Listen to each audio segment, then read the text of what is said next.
Inovasi tidak akan bermutasi tanpa kolaborasi, tanpa integrasi. Inovasi hanya akan menjadi ilusi jika tidak dapat dieksekusi. Titik terdalam sebuah prestasi jika ekspresi dari inovasi adalah sebuah solusi.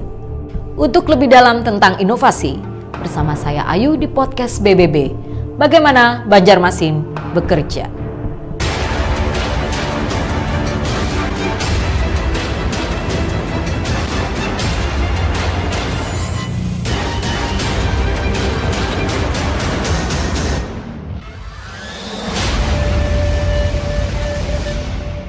Assalamualaikum warahmatullahi wabarakatuh. Salam jumpa kembali dengan sahabat inovasi.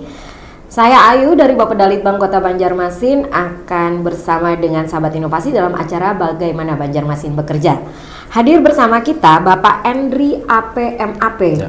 Beliau adalah Kepala Bagian Organisasi Sekretariat Daerah Kota Banjarmasin. Assalamualaikum Pak Endri. Waalaikumsalam warahmatullahi wabarakatuh. Pak Endri, kami ingin Bapak bisa memberikan penjelasan. Yang pertama terkait dengan tugas pokok dan fungsi Bapak sebagai Kepala Bagian Organisasi. Silakan Pak. Terima kasih. Assalamualaikum warahmatullahi wabarakatuh. Waalaikumsalam warahmatullahi wabarakatuh. Jadi kami di bagian organisasi memiliki 3 tugas pokok dan fungsi utama. Yang pertama terkait dengan penataan kelembagaan, kemudian kedua adalah ke tata laksanaan, kemudian ketiga adalah peningkatan kinerja dan reformasi birokrasi. Jadi kami juga di sini bertindak sebagai salah satu unit pembina pelayanan publik yang ada di lingkup pemerintah Kota Banjarmasin.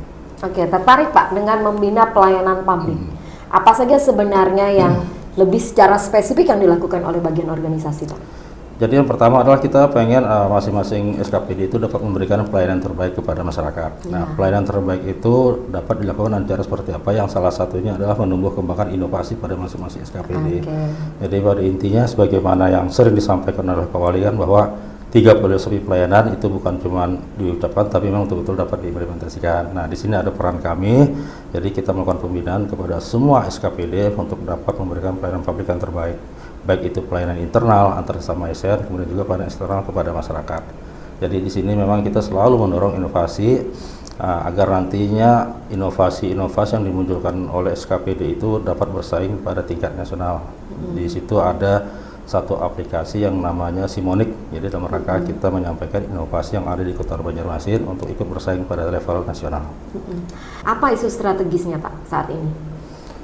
Salah satu memang yang mungkin agak sedikit menjadi kendala, jadi ada salah satu isu strategis, mungkin bagi semua ASN sudah tahu bahwa kebijakan pemerintah pusat terkait untuk penyetaran jabatan, jadi pengalihan jabatan struktural ke fungsional. Nah, selama ini kan kita terbiasa dengan pola kerja, dengan sistem struktural, tapi ternyata ada kebijakan dari pusat yang memang mewajibkan kepada semua pemerintah daerah untuk melakukan fungsional khususnya di level eselon 4. Nah, ini kan karena kita tahu bahwa level eselon 4 ini kan mereka langsung bersentuhan dengan pelayanan. Nah, ini yang memang agak sedikit menjadi kendala.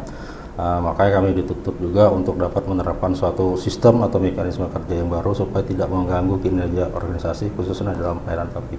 Oke, terkait dengan inovasi sendiri Pak, selama ini dalam melakukan pembinaan inovasi kepada SKPD khususnya, nah banyak nggak sih Pak Banjarmasin ini punya inovasi? Sebetulnya dari hasil rekapitulasi kami, memang tiap tahun itu di Banjarmasin cukup banyak inovasi yang memang sudah diciptakan oleh masing-masing SKPD. Cuman tinggal bagaimana kita bisa mempromosikan inovasi itu sendiri untuk kepada level besar. Yang memang selama ini mungkin kenapa Banjarmasin belum mencapai top 9 untuk tingkat nasional. Kalau selama ini kan mungkin untuk top 99 kita pernah masuk. Nah, cuman mungkin kaitan dengan bagaimana mempresentasikan sendiri, kemudian mengimplementasikannya sampai sejauh mana, dampaknya sejauh mana terhadap masyarakat, itu yang paling penting. Oke, masih berbicara tentang inovasi sendiri Pak. Menurut penilaian dari Pak Endri selaku Kepala Bagian Organisasi, apakah inovasi-inovasi yang sudah dilakukan oleh Kota Banjarmasin memang betul-betul sudah memberikan dampak yang positif gitu Pak, yang bisa diterima oleh masyarakat? Pada intinya kan inovasi itu tujuannya bukan cuma memberikan kepuasan kan, tapi juga kepada kita misal sebagai ASN yang memang sebagai pelaku itu itu kan kita juga merasa lebih mudah dalam memberikan pelayanan, kemudian juga masyarakat merasa puas dengan pelayanan itu sendiri. Kalau kita lihat saat ini memang dari segi masyarakatnya rata-rata dari hasil SKM maupun IKM sangat baik. Satu pertanyaan terakhir Pak, apalagi potensi inovasi yang mungkin bisa digali Pak? Potensi inovasi yang bisa digali sebetulnya banyak sih, karena kita tahu untuk kompetensi ASN yang ada di pemerintah Kota Banjarmasin sangat baik, gitu. Sebetulnya banyak. Cuman yang mungkin saat ini yang perlu kita pikirkan adalah bukan cuman kita untuk menggali potensi, tapi bagaimana kita juga bisa meningkatkan motivasi bagi ASN kita untuk dapat terus berinovasi. Oke, Nah, yang paling pentingnya di situ gitu. Jadi paling tidak ada reward yang diberikan terhadap para inovator kita yang ada pada masing-masing SKPD. Saya yakin kalau misalnya memang ditumbuh kembangkan, potensi inovasi itu akan muncul dengan sendirinya. Baik, terima kasih banyak Pak Hendri atas informasinya pada hari ini dan terima kasih banyak atas kedatangannya. Ya, sama-sama. Kita cukupkan untuk program Bagaimana Banjarmasin Bekerja. Terus melahirkan inovasi. Terima kasih. Assalamualaikum warahmatullahi wabarakatuh. Salam inovasi.